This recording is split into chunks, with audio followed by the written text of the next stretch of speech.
This console generation has certainly been, well, is interesting the right word? Nintendo outed an underpowered machine that many people thought was a touchpad add-on for the Wii. Development costs spiraled upwards with games like Grand Theft Auto V eating through budgets larger than some third-world economies.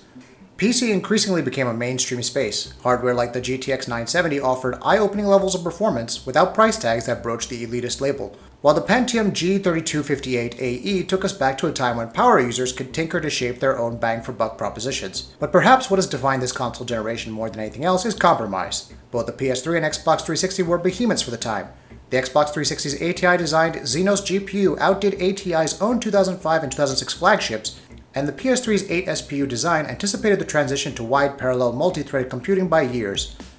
These were high-end machines, expensive to manufacture, and sold at a loss. The idea being that console games retailing at $60 a pop would recoup the hardware loss and drive long-term profit. Maybe it had to do with the 2008 recession, the after effects of which were still being felt in 2013. It could have been on account of the rise of smartphone gaming, or the freemium model where hardware vendors don't get anything off game sales because of the $0 price of admission. Whatever the reason was, both Microsoft and Sony abandoned their loss leader strategy with the PS4 and Xbox One. They began selling hardware to profit. But to actually break even while hitting reasonable retail prices, they had to compromise big. The bulk of that compromise fell on the 8th gen console's hardware spec. In late 2013, the PS4 and Xbox One arrived with what amounted to lower mid-range GPUs based on the already aging GCN architecture, and CPUs that could charitably be described as anemic.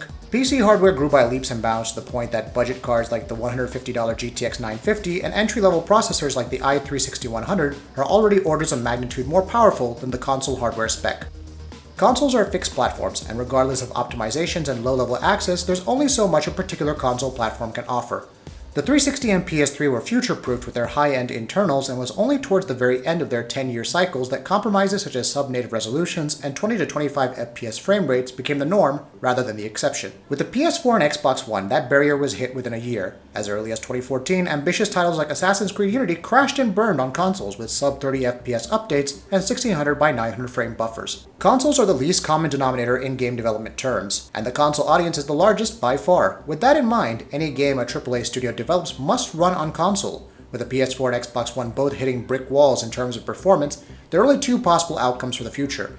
Either game complexity, not just in terms of visuals but in terms of scope, AI simulation, everything has to plateau, in which case we're looking at another 5 years of 2014-era games, or the console hardware itself needs to be booted up a notch on the ladder. As hard to believe as it may be, a mid-cycle console hardware refresh is actually happening, at least as far as Sony's PS4 platform is concerned. We've yet to receive official confirmation, but the PS4 Neo is a leaky boat if ever there was one.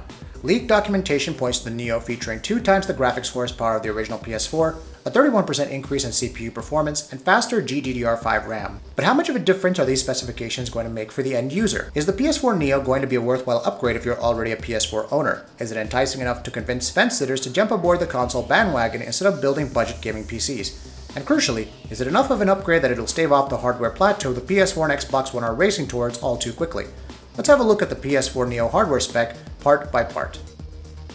The PS4 Neo CPU is set to gain a 31% increase in CPU performance over the original PS4 thanks to a clock speed bump up to 2.1 GHz. A 31% increase in CPU power may look great on paper, but reading between the lines, the Neo's CPU gains aren't as straightforward. For one, the Neo uses the very same Jaguar CPU found in the PS4. AMD's Jaguar architecture was built with a low-power, low-performance profile in mind. Entry-level netbooks and Windows tablets are the target devices for Jaguar. AMD's all-in-one APU designs with Jaguar CPU cores and integrated Radeon graphics are a great value proposition for low-profile computing. But the low clock speeds and terrible IPC, instructions per cycle, a Jaguar CPU is about as far from ideal as it's possible to get for a gaming machine, unless you're looking to cut costs. While the Neo's processor is certainly an upgrade over the PS4, this is a case of the Neo scoring an easy win just because the bar was set so low to start off with. The Neo runs 8 Jaguar cores at 2.1 GHz. There are longer-term implications for this design choice. Unlike Intel, which invested R&D dollars towards developing stronger and more efficient processor architectures, AMD bet the barn on wide multi-core designs, spreading the workload over multiple, less efficient processor cores. This is a sound strategy in theory, but in practice, writing multi-threaded code to take advantage of wider architectures is complex. It's much easier for code to take advantage of fewer, stronger cores. Writing properly multi-threaded code that fully utilizes 8 cores is more of a human challenge than a technical hurdle.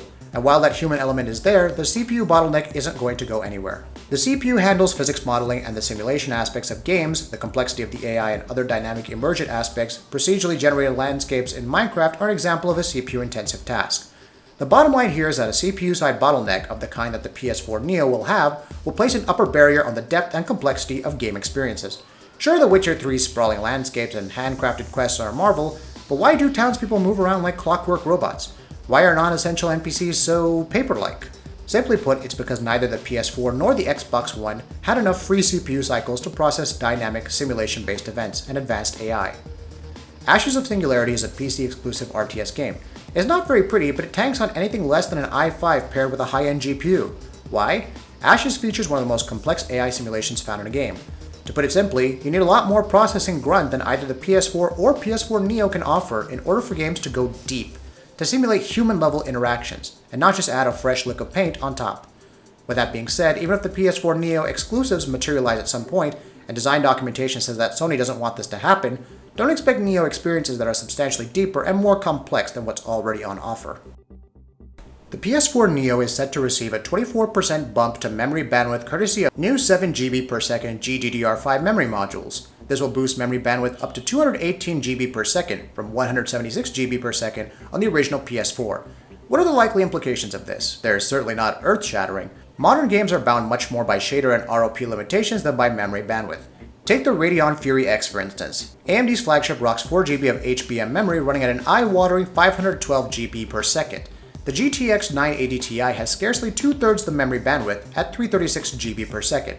Yet the 980 Ti dominates in benchmarks, especially at lower resolutions. This is where things get interesting. Memory bandwidth scales somewhat with resolution. The more bandwidth you have at your disposal, the less of a hit it takes to run at higher resolutions, though again, other factors are typically much more important. The Fury X takes the lead when running higher resolutions because of its tremendous amount of memory bandwidth. But a 5 FPS performance gain isn't much to write home about when neither card can hit 30 FPS at 4K in many games. What does this mean for the PS4 Neo? Sony's developer documentation makes it clear that 1080p is the minimum resolution that games can run at on the Neo. A 24% gain in this area isn't much, but when hitting 1080p 30 FPS is a challenge, every frame matters. To an extent, the PS4 Neo's memory bandwidth gains will help it hit 1080p in games the PS4 struggles with at sub-native resolutions. Also, with 1080p being the new minimum, super sampling AA may be on the cards for the PS4 Neo. Less intensive titles can downscale the 1080p from higher resolutions, such as 2560 by 1440. Combined with post-AA, this can lead to noticeably fewer jaggies in many games on the Neo. The PS4 Neo's GPU upgrade is the single standout spec improvement on offer. At this point, it is not clear as to whether the Neo will be using a GPU based on AMD's upcoming Polaris architecture, or if we're looking at an older but scaled up semi-custom design.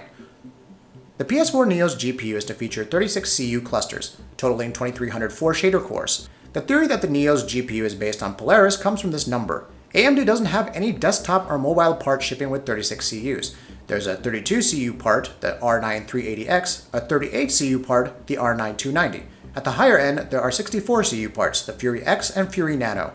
But there's no current AMD GPU that features 36 CUs. Meanwhile, leaked Polaris specifications point to a Polaris card, Polaris 10 specifically, which features just that number.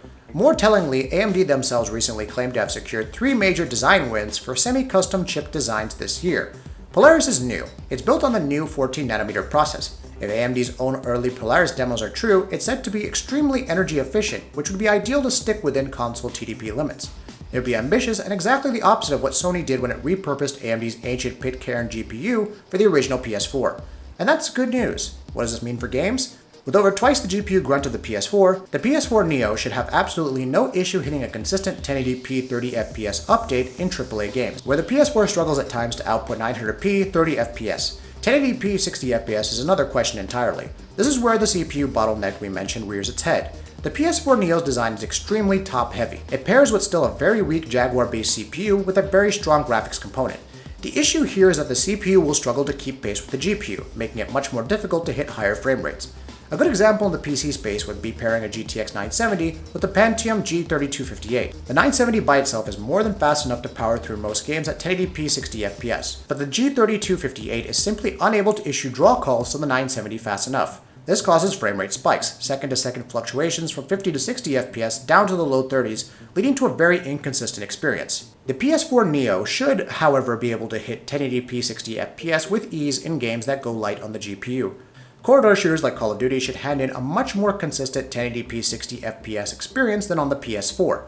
The massive GPU gains may also translate into better on-screen effects. While the scope and complexity of open-world titles are more dependent on the CPU, high-quality lighting, particle effects, texture filtering, and high-resolution shadowing are all GPU-intensive tasks that the PS4 Neo will be able to handle a lot better than the original PS4. Because of CPU-side bottlenecks, many titles may target 1080p 30 FPS on the Neo, and that frees up a lot of headroom to push intensive GPU-bound effects. Apart from what we've just mentioned, high-quality ambient occlusion, global illumination, and soft shadows are some of the many eye-candy effects we'll see on the Neo. Upscaling is another possibility to make use of the Polaris GPU's extra muscle. They're nicknaming Neo the Ps4K for a reason. The PS4 Neo is meant to handle 4K content. While a native 4K experience is almost certainly off the cards for AAA games, considering that highest-end graphics cards of today struggle at that resolution, upscaled 1440p would certainly be more attractive on 4K TVs than blowing up a 1080p image.